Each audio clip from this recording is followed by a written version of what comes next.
తూర్పుగోదావరి జిల్లాలో దొంగలు భీభత్సం సృష్టించారు. కొవ్వూరు గ్రామంలోని సుబ్రహ్మణ్య స్వామి ఆలయంలో అర్ధరాత్రి చోరీ జరిగింది.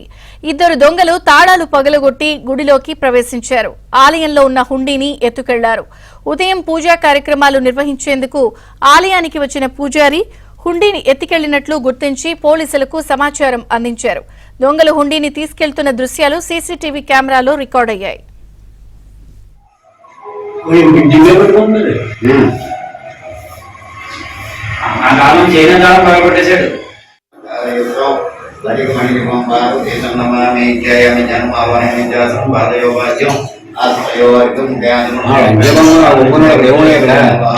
ఎవరో వచ్చారండి గుడి దగ్గరికి 3:15 గంటకు కదా చెప్పులు వేసుకొచ్చాడండి.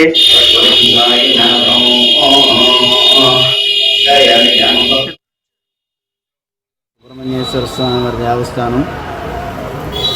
ఆ దేవస్థానంలో నేననగా దేవరకొండ సాయి ప్రసాదం అర్చకత్వం చేస్తూ ఉన్నాను. ప్రతిరోజు వలె స్వామివారికి అర్చకత్వం చేయడానికి ఊళ్ళోకి రాగా నందీశ్వరుని అన్ని ఉన్నటువంటి విగ్రహాలన్నీ కడగగా నందీశ్వరుడి పక్కన ఉన్నటువంటి డిబ్బీ లేదు.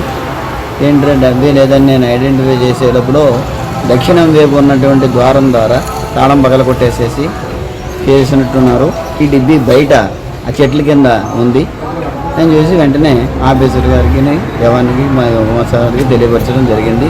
సీసీ ఫుటేజ్లో బ్యాక్ నుంచి కనపడుతోంది. అంతవరకు మా అబ్బాయి ఈ రోజులో వచ్చి సీసీ ఫుటేజ్ చేసి రామకృష్ణ గారికి వీళ్ళందరికీ సమాచారం తెలియపరిచారు.